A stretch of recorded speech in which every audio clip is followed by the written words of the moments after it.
Esther chapter 1. This is what happened during the time of Xerxes, the Xerxes who ruled over 127 provinces stretching from India to Cush. At that time King Xerxes reigned from his royal throne in the citadel of Susa, and in the 3rd year of his reign he gave a banquet for all his nobles and officials. The military leaders of Persia and Media, the princes and the nobles of the provinces were present. For a full 180 days he displayed the vast wealth of his kingdom and the splendor and glory of his majesty. When these days were over, the king gave a banquet lasting 7 days in the enclosed garden of the king's palace for all the people from the least to the greatest who were in the citadel of Susa. The garden had hangings of white and blue linen, fastened with cords of white linen and purple material to silver rings on marble pillars. There were couches of gold and silver on a mosaic pavement of porphyry, marble, mother of pearl, and other costly stones. Wine was served in goblets of gold, each one different from the other, and the royal wine was abundant, in keeping with the king's liberality. By the king's command each guest was allowed to drink in his own way, for the king instructed all the wine stewards to serve each man what he wished. Queen Vashti also gave a banquet for the women in the royal palace of King Xerxes.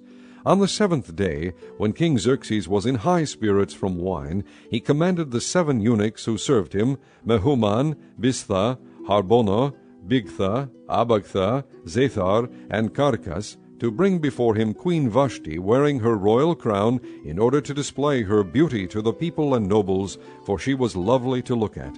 But when the attendants delivered the king's command, Queen Vashti refused to come. Then the king became furious and burned with anger. Since it was customary for the king to consult experts in matters of law and justice, he spoke with the wise men who understood the times and were closest to the king, Karshena, Shethar, Admatha, Tarshish, Meres, Marsena, and Memucan, the 7 nobles of Persia and Media, who had special access to the king and were highest in the kingdom. According to law, what must be done to Queen Vashti, he asked. She has not obeyed the command of King Xerxes that the eunuchs have taken to her. Then Memucan replied in the presence of the king and the nobles, Queen Vashti has done wrong, not only against the king, but also against all the nobles and the peoples of all the provinces of King Xerxes. For the queen's conduct will become known to all the women, and so they will despise their husbands and say, King Xerxes commanded Queen Vashti to be brought before him, but she would not come. This very day the Persian and Median women of the nobility who have heard about the queen's conduct will respond to all the king's nobles in the same way. There will be no end of disrespect and discord. Therefore, if it pleases the king, let him issue a royal decree, and let it be written in the laws of Persia and Media, which cannot be repealed, that Vashti is never again to enter the presence of King Xerxes. Also let the king give her royal position to someone else who is better than she. Then, when the king's edict is proclaimed throughout all his vast realm, all the women will respect their husbands, from the least to the greatest. The king and his nobles were pleased with this advice, so the king did as Memucan proposed.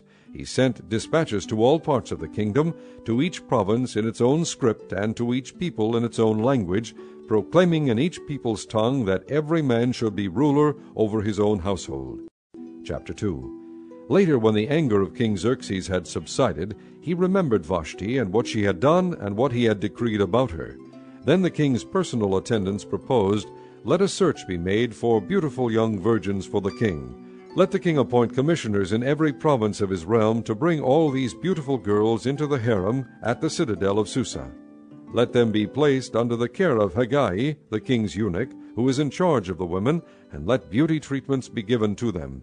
Then let the girl who pleases the king be queen instead of Vashti. This advice appealed to the king, and he followed it. Now there was in the citadel of Susa a Jew of the tribe of Benjamin, named Mordecai, son of Jair, the son of Shimei, the son of Kish, who had been carried into exile from Jerusalem by Nebuchadnezzar, king of Babylon, among those taken captive with Jehoiakim, king of Judah. Mordecai had a cousin named Hadassah, whom he had brought up because she had neither father nor mother. This girl, who was also known as Esther, was lovely in form and features, and Mordecai had taken her as his own daughter when her father and mother died.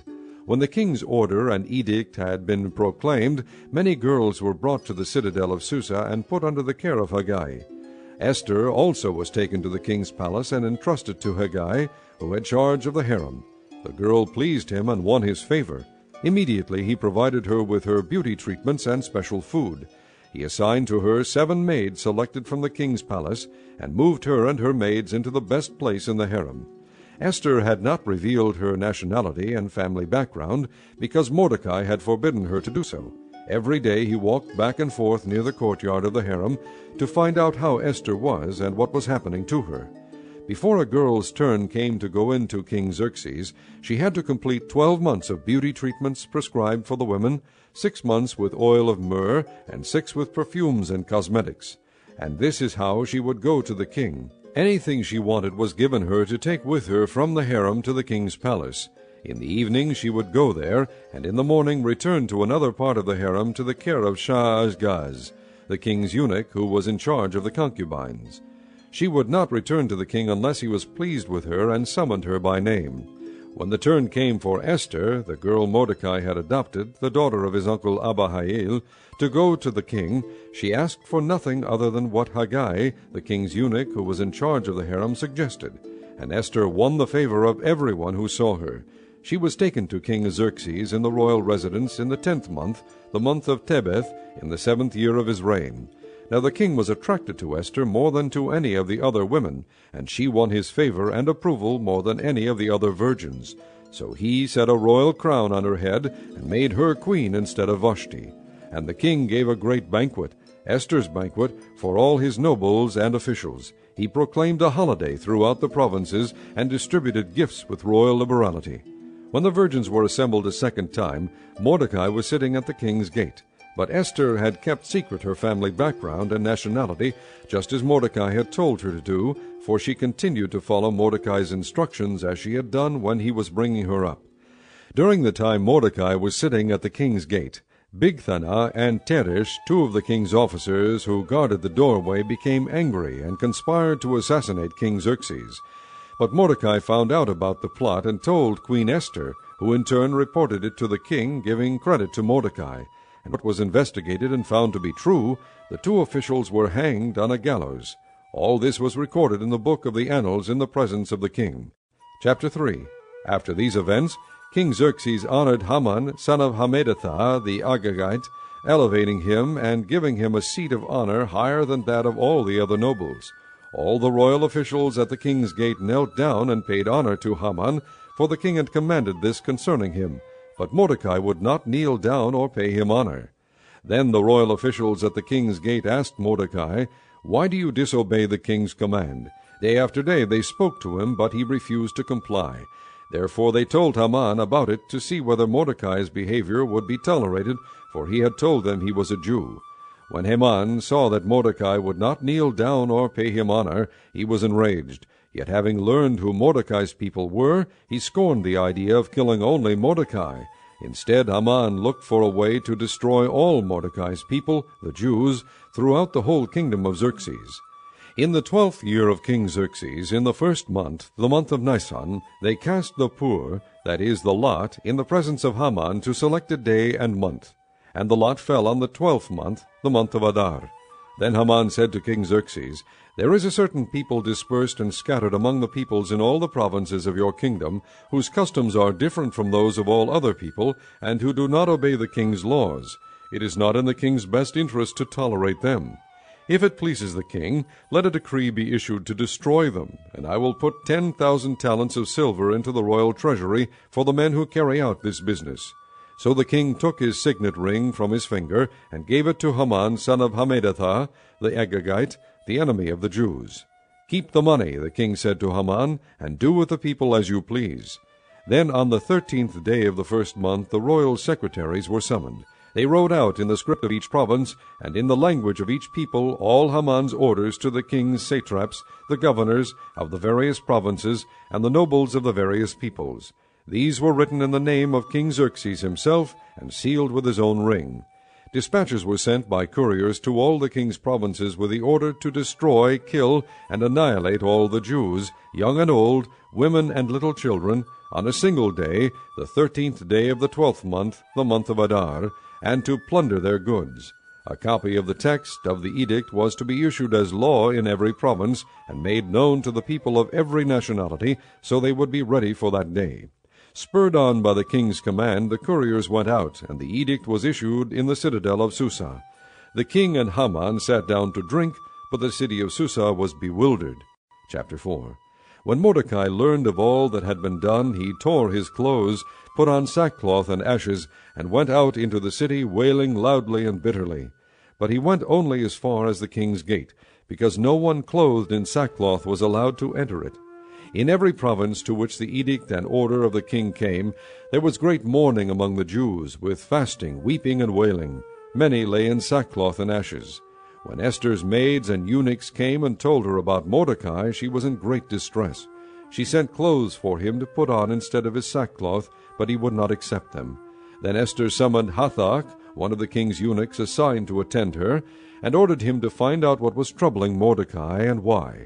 So Hathach went out to Mordecai in the open square of the city in front of the king's gate. Mordecai told him everything that had happened to him, including the exact amount of money Haman had promised to pay into the royal treasury for the destruction of the Jews. He also gave him a copy of the text of the edict for their annihilation, which had been published in Susa, to show to Esther and explain it to her, and he told him to urge her to go into the king's presence for mercy and plead with him for her people. Hathach went back and reported to Esther what Mordecai had said.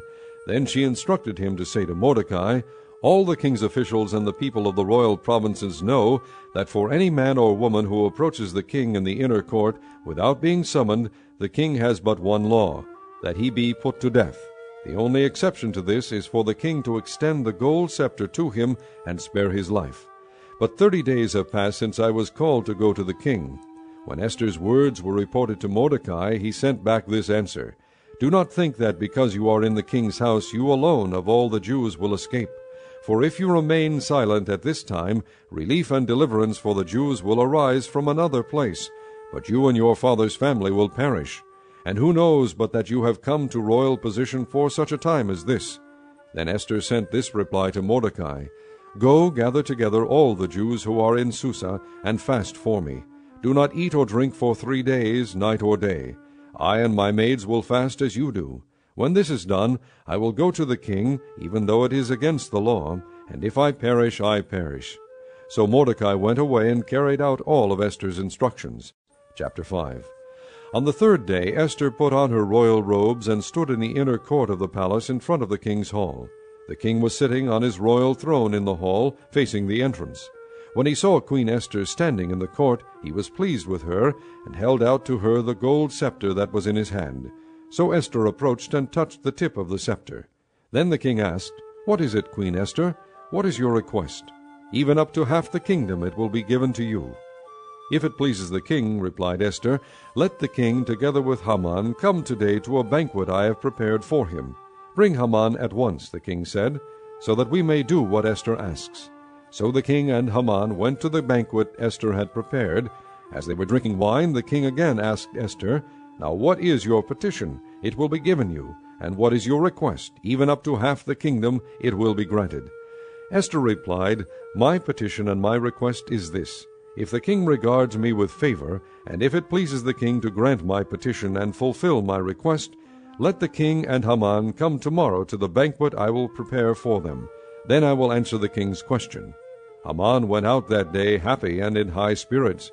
But when he saw Mordecai at the king's gate, and observed that he neither rose nor showed fear in his presence, he was filled with rage against Mordecai. Nevertheless, Haman restrained himself and went home. Calling together his friends and Zeresh his wife, Haman boasted to them about his vast wealth, his many sons, and all the ways the king had honored him, and how he had elevated him above the other nobles and officials. "And that's not all," Haman added. "I'm the only person Queen Esther invited to accompany the king to the banquet she gave, and she has invited me along with the king tomorrow. But all this gives me no satisfaction as long as I see that Jew Mordecai sitting at the king's gate." His wife Zeresh and all his friends said to him, "Have a gallows built 75 feet high, and ask the king in the morning to have Mordecai hanged on it. Then go with the king to the dinner and be happy." This suggestion delighted Haman, and he had the gallows built. Chapter 6. That night the king could not sleep, So he ordered the book of the Chronicles, the record of his reign, to be brought in and read to him. It was found recorded there that Mordecai had exposed Bigthana and Teresh, two of the king's officers who guarded the doorway, who had conspired to assassinate King Xerxes. "What honor and recognition has Mordecai received for this?" the king asked. "Nothing has been done for him," his attendants answered. The king said, "Who is in the court?" Now Haman had just entered the outer court of the palace to speak to the king about hanging Mordecai on the gallows he had erected. His attendants answered, "Haman is standing in the court." "Bring him in," the king ordered. When Haman entered, the king asked him, "What should be done for the man the king delights to honor?" Now Haman thought to himself, "Who is there that the king would rather honor than me?" So he answered the king, "For the man the king delights to honor, have them bring a royal robe the king has worn, and a horse the king has ridden, one with a royal crest placed on its head. Then let the robe and horse be entrusted to one of the king's most noble princes.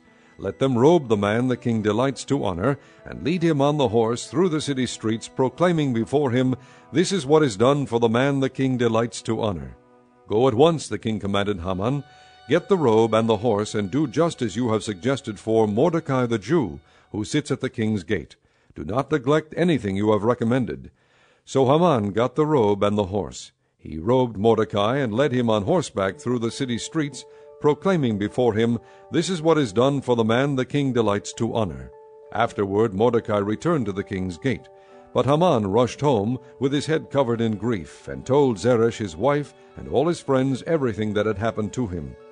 His advisers and his wife Zeresh said to him, "Since Mordecai, before whom your downfall has started, is of Jewish origin, you cannot stand against him. You will surely come to ruin." While they were still talking with him, the king's eunuchs arrived and hurried Haman away to the banquet Esther had prepared. Chapter 7. So the king and Haman went to dine with Queen Esther, and as they were drinking wine on that second day, the king again asked, "Queen Esther, what is your petition? It will be given you. What is your request? Even up to half the kingdom it will be granted." Then Queen Esther answered, "If I have found favor with you, O king, and if it pleases your majesty, grant me my life. This is my petition. And spare my people. This is my request. For I and my people have been sold for destruction, slaughter, and annihilation. If we had merely been sold as male and female slaves, I would have kept quiet, because no such distress would justify disturbing the king." King Xerxes asked Queen Esther, "Who is he? Where is the man who has dared to do such a thing?" Esther said, "The adversary and enemy is this vile Haman." Then Haman was terrified before the king and queen. The king got up in a rage, left his wine, and went out into the palace garden. But Haman, realizing that the king had already decided his fate, stayed behind to beg Queen Esther for his life. Just as the king returned from the palace garden to the banquet hall, Haman was falling on the couch where Esther was reclining. The king exclaimed, "Will he even molest the queen while she is with me in the house?" As soon as the word left the king's mouth, they covered Haman's face. Then Harbona, one of the eunuchs attending the king, said, "A gallows 75 feet high stands by Haman's house. He had it made for Mordecai, who spoke up to help the king." The king said, "Hang him on it." So they hanged Haman on the gallows he had prepared for Mordecai. Then the king's fury subsided. Chapter 8. The same day King Xerxes gave Queen Esther the estate of Haman, the enemy of the Jews. And Mordecai came into the presence of the king, for Esther had told how he was related to her. The king took off his signet ring, which he had reclaimed from Haman, and presented it to Mordecai, and Esther appointed him over Haman's estate. Esther again pleaded with the king, falling at his feet and weeping. She begged him to put an end to the evil plan of Haman the Agagite, which he had devised against the Jews. Then the king extended the gold scepter to Esther, and she arose and stood before him. "If it pleases the king," she said, "and if he regards me with favor and thinks it the right thing to do, and if he is pleased with me, let an order be written overruling the dispatches that Haman son of Hammedatha the Agagite devised, and wrote to destroy the Jews in all provinces. For how can I bear to see disaster fall on my people? How can I bear to see the destruction of my family?"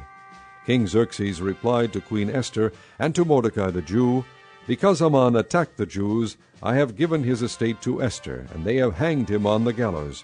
Now write another decree in the king's name in behalf of the Jews, as seems best to you, and seal it with the king's signet ring, for no document written in the king's name and sealed with his ring can be revoked. At once the royal secretaries were summoned on the 23rd day of the 3rd month, the month of Sivan.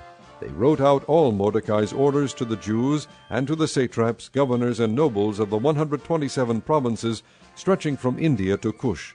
These orders were written in the script of each province and the language of each people, and also to the Jews in their own script and language.